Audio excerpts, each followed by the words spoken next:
നമസ്കാരം. മാർച്ച് 27-ന് എമ്പുരാൻ റിലീസാകും എന്നുള്ളത് എല്ലാവർക്കും അറിയാവുന്ന കാര്യം തന്നെയാണ്. നമുക്കറിയാം ഈ മാർച്ച് മാസത്തിൽ മുഴുവൻ എടുത്താൽ പോലും വലിയ ഭീകരമായ മലയാള സിനിമകളൊന്നും തന്നെ റിലീസ് ചെയ്തിട്ടില്ല എന്നുള്ളത് തന്നെയാണ്. എന്താണ് ഇതിന് പിന്നിലുള്ള കാരണം? എമ്പുരാൻ വരുന്നത് കൊണ്ട് എല്ലാ മലയാള സിനിമകളും ഡേറ്റുകൾ മാറ്റിക്കൊണ്ടിരിക്കുകയാണോ എന്നുള്ളതാണ് ചോദ്യം. അതിൽ ഏറ്റവും ഉപരി കഴിഞ്ഞ ദിവസം പുറത്തുവിട്ട ഏറ്റവും പ്രധാനപ്പെട്ട അപ്ഡേറ്റ് 20-ാം തീയതി ലൂസിഫർ റിലീസ് ചെയ്യുന്നു എന്നുള്ളതാണ്. കാരണം ഒന്നുകൂടെ പോയി സ്റ്റീഫൻ നെടുമ്പള്ളിയും എബ്രഹാം ഖുറേഷിയൊക്കെ ഒന്ന് കണ്ടിട്ട് പിന്നെ അടുത്ത ആഴ്ച 27-ാം തീയതി പുതിയൊരു ലോകത്തേക്ക്, എമ്പുരാൻ്റെ ലോകത്തേക്ക് കടക്കുക എന്നുള്ളത് തന്നെയാണ് ആശീർവാദ് സിനിമാസിൻ്റെ മൈൻഡിലുള്ളത്. ഇത് നേരത്തെ തന്നെ ആന്റണി പെരുമ്പാവൂർ മുൻകൂട്ടി പറഞ്ഞതാണ്. ടീസർ ലോഞ്ച് പ്രത്യേകിച്ച് ആന്റണി സൂചിപ്പിച്ചിരുന്നതാണ് ലൂസിഫർ വീണ്ടും റിലീസ് ചെയ്യാനുള്ള ഒരു പദ്ധതിയുണ്ട്. അത് തന്നെയാണ് കാര്യങ്ങൾ മാറുന്നത്. കഴിഞ്ഞ ദിവസം ആ ലൂസിഫറിൻ്റെ റിലീസ് ട്രെയിലറൊക്കെ തന്നെ പുറത്തു വന്നതാണ്. അപ്പോൾ ലൂസിഫറിൻ്റെ റിലീസ് ട്രെയിലർ പുറത്തു വന്നു, പക്ഷേ എമ്പുരാൻ്റെ ട്രെയിലർ ഇതുവരെ പുറത്തു വന്നിട്ടില്ല. അതാണ് ഇതിൻ്റെ മറ്റൊരു കാര്യം. അത് ഒരു 20-ാം തീയതിയോ 21-ാം തീയതിക്കുള്ളിൽ തന്നെ പ്രതീക്ഷിക്കുന്നു എന്നുള്ളതാണ് മനസ്സിലാക്കേണ്ടത്. പക്ഷേ ഞാൻ പറയുന്നത്, എമ്പുരാനൊപ്പം ക്ലാഷ് റിലീസ് വെക്കുന്ന ഒരു തമിഴ് ചിത്രം ആണ് നമുക്കിപ്പോൾ ചർച്ച ചെയ്യാനുള്ളത്. വീരാധീര സൂര എന്നാണ് ചിത്രത്തിൻ്റെ പേര്.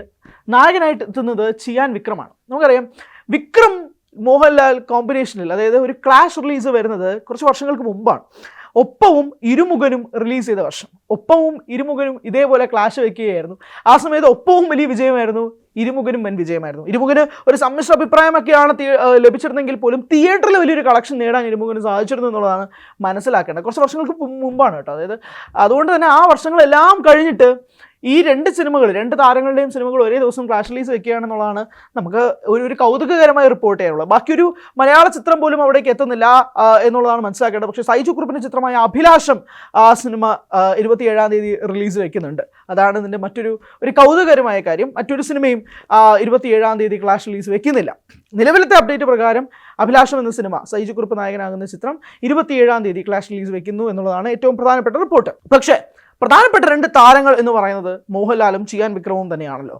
എസ് അരുൺകുമാർ സംവിധാനം ചെയ്യുന്ന സിനിമയും കൂടിയാണ് വീരാധീര സൂര. സുരാജ് വെഞ്ഞാറമൂട് ചിത്രത്തിൽ പ്രധാന വേഷത്തിൽ എത്തുന്നുമുണ്ട്. അപ്പോൾ ഒരു ചോദ്യമായി നിലനിൽക്കുന്നത് വിക്രമിന് എമ്പുരാൻ്റെ ബോക്സ് ഓഫീസിൻ്റെ റെക്കോർഡ് തൂത്തുവരാൻ സാധിക്കുമോ എന്നുള്ളതാണ്. കാരണം ഒരു വലിയ ക്ലാഷ് റിലീസ് വയ്ക്കുമ്പോഴേക്കും എമ്പുരാൻ വരുന്നത് ലൂസിഫറിൻ്റെ ഹൈപ്പ് പോലൊന്നുമല്ല. ലൂസിഫർ ഉണ്ടാക്കി വെച്ചിരുന്ന ഓളത്തിൻ്റെ 2-ാം ഭാഗത്തിലേക്ക് എങ്ങനെയാണ് എമ്പുരാൻ്റെ ലോകം തുറക്കുക, അത് ഏതൊക്കെ സാധ്യതകളിലേക്ക് മാറുന്നു തുടങ്ങി നിരവധി സംശയങ്ങളിലുള്ള ഹൈപ്പും കൊണ്ടാണ് എമ്പുരാൻ തിയേറ്ററിലേക്ക് വരുന്നത്. അതുകൊണ്ട് തന്നെ ലൂസിഫറിലുണ്ടായ ഹൈപ്പൊന്നും അല്ല എമ്പുരാൻ വരാൻ പോകുന്നത് ഭീകരമായ ഹൈപ്പാണ്. 26-ാം തീയതിയും 25-നും ഒക്കെ ഈ ഫാൻസിൻ്റെ തന്നെ ഒരുപാട് ആഘോഷങ്ങളും മേളങ്ങളൊക്കെ നടക്കുന്നുണ്ട്.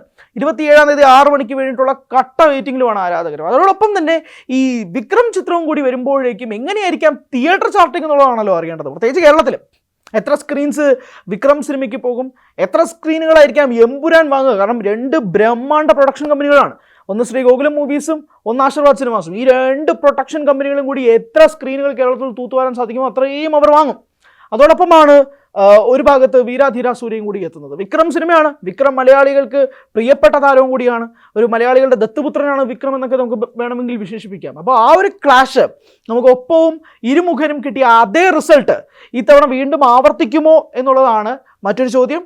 ആ രീതിയിലേക്ക് കാര്യങ്ങൾ മാറുകയാണെങ്കിൽ സിനിമാ തിയേറ്ററുകൾ ഈ മാർച്ച് മാസം ഉണ്ടായിരുന്ന ഒരു ശോകാവസ്ഥ, കാരണം വലിയ സിനിമകളൊന്നും തന്നെ ഈ മാർച്ച് മാസം ഉണ്ടായിരുന്നില്ലല്ലോ, അതെല്ലാം തീർക്കാൻ ഈ മാസ അവസാനം തമിഴ്നാട്ടിലെ പ്രധാനപ്പെട്ട സൂപ്പർ താരവും മലയാളത്തിലെ പ്രധാനപ്പെട്ട സൂപ്പർ താരവും തമ്മിൽ ക്ലാഷ് വയ്ക്കുമ്പോഴേക്കും തിയേറ്ററുകൾ ഉണരുകയാണോ എന്നുള്ളതാണ് ചോദ്യം.